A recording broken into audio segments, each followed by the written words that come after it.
Lords of War, Orcs vs. Dwarves, Volume 1. Written by Martin Vaux and read by Tom Barratt. Part 8. Last Orders.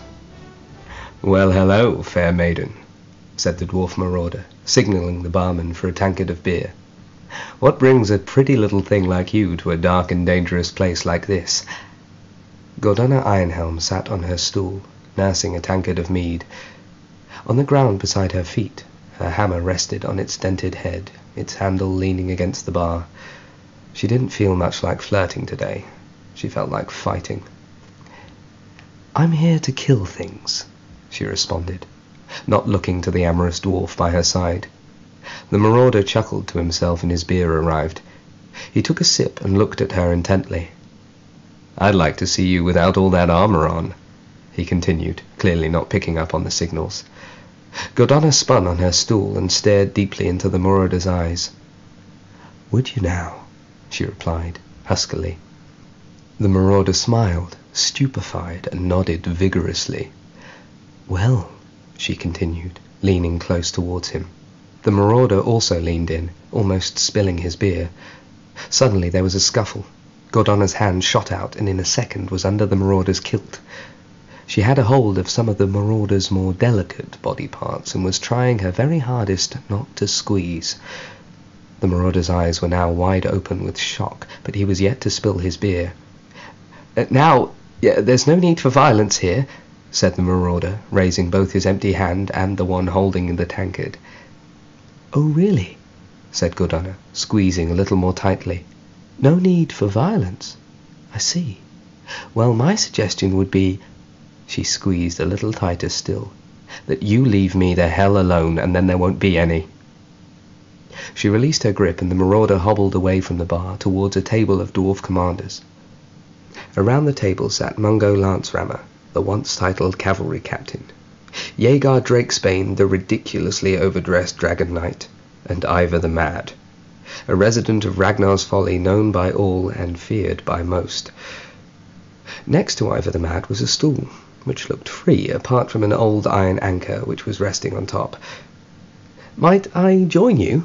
inquired the marauder, still aching acutely, "and share a cup of mead?" Mungo Lance-Rammer sighed and looked up at the marauder over his enormous moustache. "If you must," was his reply, which came in a bassy rich tone vibrating out of an enormous wealth of facial hair. The marauder nodded and reached for the anchor, intending to move it to the floor.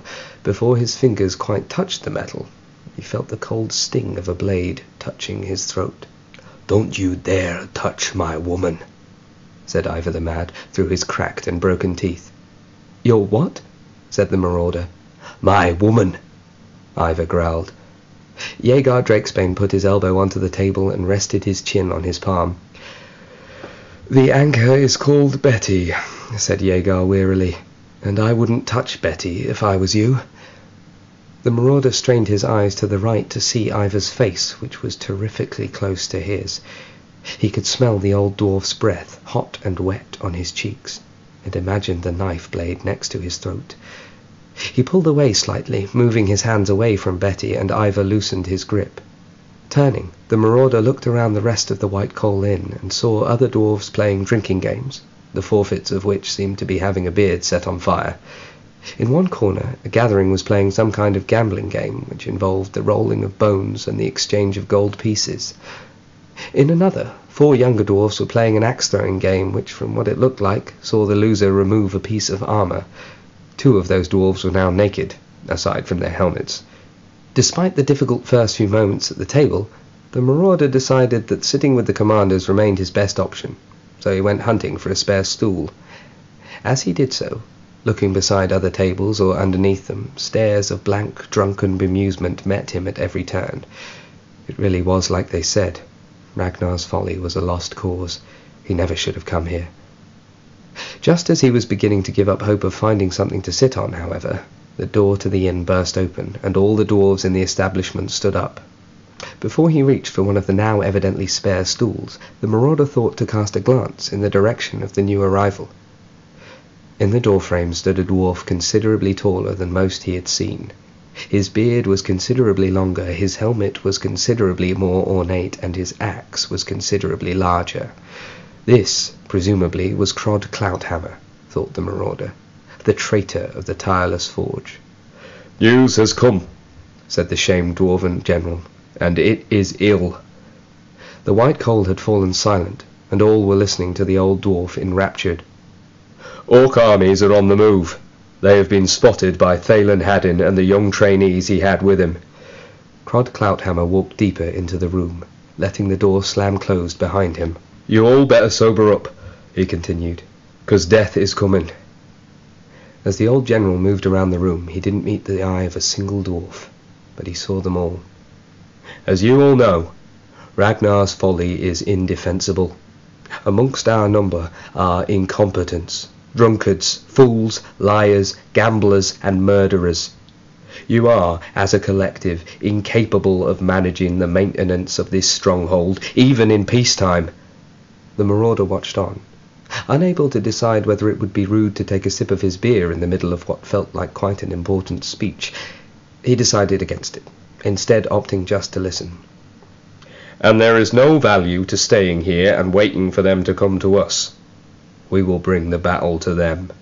Our numbers are small, but amongst our rabble there are fighters and killers. And so we will meet these orcs on the open field, and we will catch them unawares. We will fight them, and we will kill them. And if their numbers are too many, when I order it, you will retreat to behind the crumbling walls of this disgraceful example of engineering, and you will begin the fight anew." The marauder was glad he had chosen not to drink, but he was increasingly self-conscious about the fact that he was holding a tankard and not doing anything with it. He saw, out of the corner of his eye, Gordana Ironhelm watching him, half smiling. Turning back to the room, he realized that Crod Clouthammer was stood right in front of him. "You," said the general directly to him, "are very likely to die today. And if you don't die today, you will likely die tomorrow. And if you don't die tomorrow, the next day you will either fall with Ragnar's folly and all here among us, or you will live, and we will be victorious. Are you ready for the battle to come?" The marauder knew he was really on the spot here, but what to say? "Yes," he replied, his voice lilting. Crod Clouthammer looked at the marauder with what could only be described as disgust. Reaching out, the old general took the tankard from the marauder, lifting it to his own lips and draining it in one deep gulp. "You'd better be," said the general, tossing the empty tankard to the innkeeper. Crod Clouthammer turned away, beckoning with one finger the table of commanders who stood and followed him. From beside the bar, Gordana Ironhelm leapt to her feet, picking up her huge hammer, and moved to join the contingent of great warriors. Crod kicked the door to the inn open and shouted over his shoulder, "Spread the word to everyone. In an hour we march to war. If you don't have a weapon, see a smith. If you don't have armour, prepare to meet your maker." The commanders all trailed out of the inn, and the various groups of dwarves around the bar dropped their myriad activities and all evacuated. The innkeeper, from under the bar, pulled out a simple club and weighed it in his hands. The marauder looked down at his sword in his sheath and sighed. He should have stayed in Mace, he thought. At least there a dwarf could have a quiet drink in peace.